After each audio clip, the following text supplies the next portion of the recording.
Hi everybody, मैं सुधाकर स्वागत करता हूँ आप सब लोग का मेरे यूट्यूब चैनल पे। आज का सेशन में देखेंगे अकाउंटिंग कन्वेंशन। ये 11th कॉमर्स का थर्ड यूनिट है या थर्ड चैप्टर है। उससे पहले मेरा पार्ट 1 वीडियो है, उसमें अकाउंटिंग कंसेप्ट्स या अकाउंटिंग स्टैंडर्ड, अकाउंटिंग प्रिंसिपल्स के बारे में एलाबोरेट मैनर में मैं आपको समझा चुका हूँ। ये उस चैप्टर का सेकंड पार्ट वीडियो है, उसमें हम देखेंगे रिमेनिंग कोर्सेज जो है अकाउंटिंग कन्वेंशन। कन्वेंशन का मीनिंग है कस्टम, ट्रेडिशन या परंपरा, मतलब बहुत दिनों से चलता आ रहा है और आगे चलता ही जाएगा। उसको कहते हैं कन्वेंशन या कस्टम या ट्रेडिशन, या साधारण भाषा में परंपरा कहते हैं। तो उसको हम देखेंगे अभी क्या है उसका concept. Accounting convention refers specific method used and approved since very long time duration, मतलब बहुत दिन पहले उसको हम इस्तेमाल में लाए थे, वो अप्रूव्ड है और उसको हम आगे फॉलो करते जाएंगे। और many past years ago things which were in use are now also use, मतलब बहुत दिन पहले जो चीज़ इस्तेमाल में था आज भी वो चीज़ सेम वे में इस्तेमाल हो रहा है, उसको कहते हैं अकाउंटिंग कन्वेंशन। अभी देखें टाइप्स ऑफ कन्वेंशन। तो पहला टाइप में आ जाता है convention of full disclosure. Full disclosure का मीनिंग है, एक वर्ड में समझ में आ जाता है, टोटलिटी रिवीलमेंट या टोटलिटी डिस्क्लोज। कुछ चीज़ हम छुपाएंगे नहीं, कुछ चीज़ कंसील नहीं करेंगे। थर्ड पार्टी जो बिजनेस का इंटरेस्टेड पार्टी है, जो पैसा निवेश करने के लिए चाहते हैं, उनके लिए जब हम फाइनेंशियल रिपोर्ट या फाइनेंशियल डाटा प्रिपेयर करते हैं, सब चीज़ उसमें रिवील करेंगे या सब चीज़ डिस्क्लोज करेंगे जो उनके लिए हेल्पफुल है। कोई चीज़ हम छुपाएंगे नहीं, कोई चीज़ हम उसको, मतलब सब चीज़ जितना भी उनके लिए इम्पोर्टेंट है सब चीज़ रिवील करेंगे, सब चीज़ डिस्क्लोज करेंगे। It denotes that every financial transaction which impacts business position must be disclose, मतलब जो भी फाइनेंशियल ट्रांजैक्शन है बिजनेस के ऊपर इम्पैक्ट गिराता है, वो सब चीज़ को रिवील करेंगे फाइनेंशियल स्टेटमेंट में। उसको कंसीलमेंट नहीं करेंगे, उसको छुपाएंगे नहीं, उसको डिस्क्लोज करना ही करना है। Must show all aspect in true and fair, मतलब सब चीज़ को ट्रू एंड फेयर मैनर में रिप्रेजेंट करेंगे या डिस्क्लोज करेंगे या प्रेजेंटेशन करेंगे। सेकंड कन्वेंशन हो गया है कन्वेंशन ऑफ मटेरियलिटी। मटेरियलिटी का मीनिंग है क्या चीज़ इंपॉर्टेंट है। मटेरियलिटी का अर्थ ही हो गया क्या चीज़ इंपॉर्टेंट है। जो चीज़ इंपॉर्टेंट है उसको हम लेफ्ट नहीं कर सकते हैं, उसको छोड़ नहीं सकते हैं। फाइनेंशियल स्टेटमेंट में उसको दिखा ही सकते हैं, मतलब दिखाने का ही है। Materiality means presentation of true statement to third party. If any statement concealed, then decision of third party will change. मतलब कुछ चीज़ हम अगर हम छुपाएंगे या कुछ चीज़ हम बनावटी मैनर में उसको प्रेजेंट करेंगे, तो थर्ड पार्टी यानी कि जो इंटरेस्टेड पार्टी है बिजनेस का, इंटरेस्टेड पार्टी कौन है, जो एंड यूजर है। एंड यूजर कौन है, जो पैसा निवेश करेगा या पूंजी निवेश करेगा, वो हो गया थर्ड पार्टी या इंटरेस्टेड पार्टी टू बिजनेस।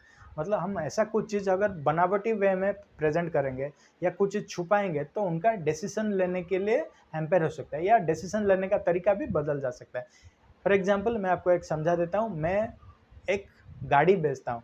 गाड़ी अगर बेचता हूँ तो कोई अगर ख़रीदने के लिए आया है, मैं उसको बोलूँगा इंजन में गड़बड़ है, तो ख़रीदने वाला मना ही कर देगा खरीदने के लिए, क्योंकि अगर इंजन गड़बड़ है तो गाड़ी खरीदना कोई चांस ही नहीं है। लेकिन मैं उसको अगर कुछ ऐसा बनावट तरीका में बात पेश करूँ कि इंजन सही है सर, सब कुछ बढ़िया है, लेकिन उसमें मडगार्ड में थोड़ा स्क्रैचेस है, तो शायद कस्टमर मान भी जाएगा, क्योंकि स्क्रैच या डेंट छोटा सा चीज़ है।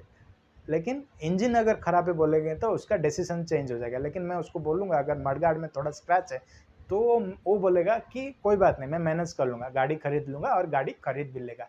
तो ये हो गया मटेरियलिटी। मटेरियलिटी का मीन्स जो चीज़ इंपॉर्टेंट है उसको सही मैनर में, सही वे में उसको प्रेजेंट करने का ही है, किसमें, फाइनेंशियल स्टेटमेंट में। अभी तीसरा हो गया कन्वेंशन ऑफ कंजर्वेटिज्म और प्रूडेंस। कन्वेंशन ऑफ कंजर्वेटिज्म या प्रूडेंस का मतलब कुछ चीज़ हमको अगर फ्यूचर में लॉस दिख रहा है तो उसके लिए हम अभी से ही प्रोविज़न बनाएंगे, लेकिन प्रॉफिट दिख रहा है तो उसको इग्नोर करेंगे। उसका एक एग्जांपल ले लेते हैं। मतलब फ्यूचर में हमको कुछ लॉसेस होने वाला है, तो लॉसेस को मैनेज करने के लिए आज की डेट्स में ही हम फंड साइड करके रखेंगे या फंड संचय करके रखेंगे या सेविंग करके रखेंगे। फ्यूचर लॉसेस को अभी से ही तैयारी में हम रहेंगे, लेकिन फ्यूचर में कुछ इनकम हो रहा है तो उसको इग्नोर करेंगे। ये हो गया कन्वेंशन ऑफ कंजर्वेटिज्म या convention of prudence.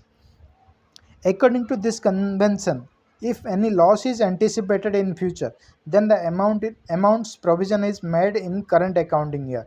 Provision means amount set aside for future loss. But if any income anticipated, then ignored till income and cash comes to in hand. मतलब कुछ अगर लॉसेस होने वाला है तो लॉसेस के लिए अभी से हम तैयारी करेंगे, लेकिन कुछ अगर इनकम होने वाला है तो इनकम को इग्नोर किया जाता है। ये हो गया कन्वेंशन ऑफ प्रूडेंस या कन्वेंशन ऑफ कंजर्वेटिज्म। अभी देखते हैं बेसिस ऑफ अकाउंटिंग।